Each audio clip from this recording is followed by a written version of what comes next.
Inox Himachal news में आपका स्वागत है। आइए जानते हैं क्या है दिन भर की बड़ी खबरें। सीबीआई ने विमल नेगी मौत मामले में सबूतों की जांच के लिए बनाई अलग टीम।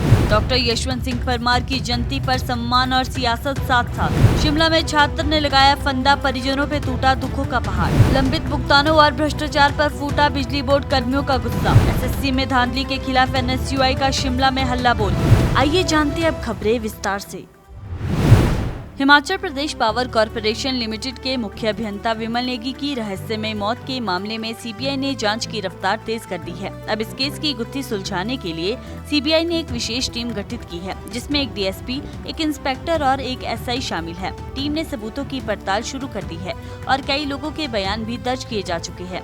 विमल नेगी के कार्यकाल और एचपीपीसीएल में उनकी भूमिका से जुड़े रिकॉर्ड और संचार डाटा की गहन छानबीन हो रही है। इसके साथ ही शुरुआती जांच में मिले डिजिटल डिवाइसेस की फॉरेंसिक जांच भी जारी है।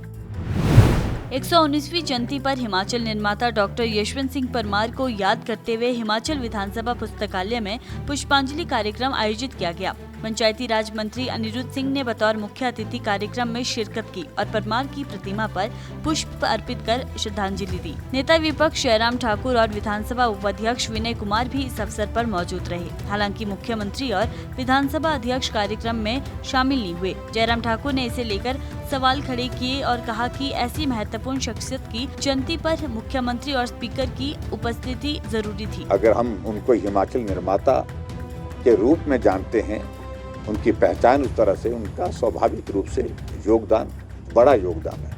और इस बड़े योगदान को हम जब एक दिन में उनकी जयंती के अवसर पर स्मरण करते हैं, उस दिन मुख्यमंत्री, विधानसभा अध्यक्ष सभी मौजूद रहते हैं। आज के इस अवसर पर आज शायद किसी वजह से वो नहीं आ पाए, तो इस शेड्यूल में मुझे लगता है कि थोड़ा परिवर्तन करने की जो गुंजाइश हो सकती थी, उस पर काम हुआ कि नहीं हुआ।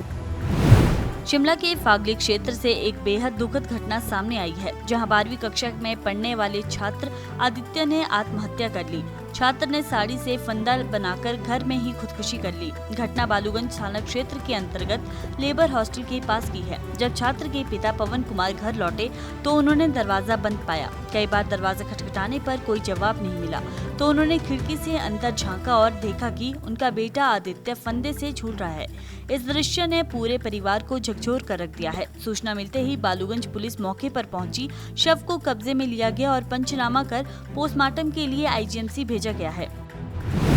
बिजली बोर्ड के कर्मचारी और पेंशनर 7 अगस्त को सरकार के खिलाफ बड़ा प्रदर्शन करने जा रहे हैं। बिजली बोर्ड पेंशनर एसोसिएशन के संयुक्त सचिव देवेंद्र शर्मा ने बताया कि उनकी प्रमुख मांग है कि बिजली बोर्ड के लिए भी पुरानी पेंशन योजना को बहाल किया जाए और सभी लंबित भुगतानों को शीघ्र पूरा किया जाए।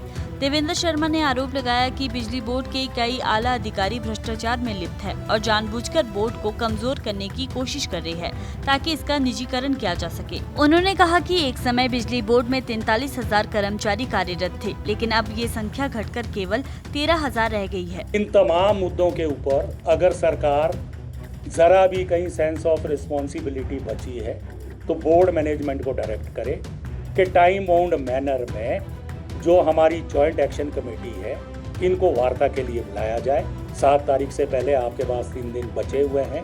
जब तो हमारा कर्मचारी चंबा से मार्च कर देगा, काजा से आना शुरू हो जाएगा, तो बातचीत के लिए भी हम नहीं अवेलेबल हो पाएंगे। तो अभी इनके पास टाइम है, ये बैठे, जो भी हमारे जेन्युइन डिमांड्स है उनके ऊपर वार्ता की जाए। शिमला में कर्मचारी चयन आयोग की परीक्षा प्रणाली में गड़बड़ियों और अनियमितताओं के खिलाफ एनएसयूआई शिमला जिला इकाई ने उपायुक्त कार्यालय के बाहर जोरदार लेकिन शांतिपूर्ण प्रदर्शन किया। छात्रों और कार्यकर्ताओं ने एसएससी और सरकार के खिलाफ जमकर नारेबाजी करते हुए ब्लैकलिस्टेड कंपनियों को टेंडर देने, तकनीकी खामियों, सर्वर क्रैश और अचानक परीक्षा रद्द होने जैसे गंभीर मुद्दों पर नाराजगी जताई। प्रदर्शन के दौरान शुभम वर्मा ने कहा कि एसएससी द्वारा बार बार की जा रही लापरवाही लाखों युवाओं के भविष्य के साथ खिलवाड़ है। उन्होंने सवाल उठाया कि जब एक कंपनी पहले ही ब्लैकलिस्ट की जा चुकी है तो उसे दोबारा टेंडर क्यों दिया गया। छात्रों को परीक्षा केंद्रों के मनमाने आवंटन और परीक्षा की तकनीकी विफलताओं से मानसिक व आर्थिक रूप से भारी नुकसान हो रहा है। एसएससी जैसा इतना बड़ा एग्जाम हमारी केंद्र सरकार ने एक ऐसी कंपनी को उसका टेंडर अलॉट किया जो कंपनी पहले से ही कुछ राज्यों में ब्लैक लिस्टेड है। उसके बाद जाकर जब ये एग्ज़ाम कंडक्ट किया गया, कुछ छात्रों के सेंटर 500 हज़ार किलोमीटर दूर आए और जब वो छात्र उन सेंटरों पर पहुंचे, उसके बाद उनके सेंटर लास्ट मोमेंट में जाकर चेंज हो गए। कि जब ये एग्ज़ाम दिए जा रहे थे, उनका बीच एग्ज़ाम के दौरान ही कभी सिस्टम लॉग आउट हो रहा है, कभी बायोमेट्रिक वाली प्रॉब्लम आ रही है। तो मतलब आप इस प्रणाली को देखिए कि ये एसएससी का जो इतना बड़ा एग्ज़ाम कंडक्ट करवाया गया, इसमें किस तरीके की कार्यप्रणाली अपनाई गई। ऐसी कंपनियों को जब आप टेंडर देंगे जो पहले से ब्लैक लिस्टेड है, तो आम छात्र समुदाय इनसे क्या उम्मीद करेगा।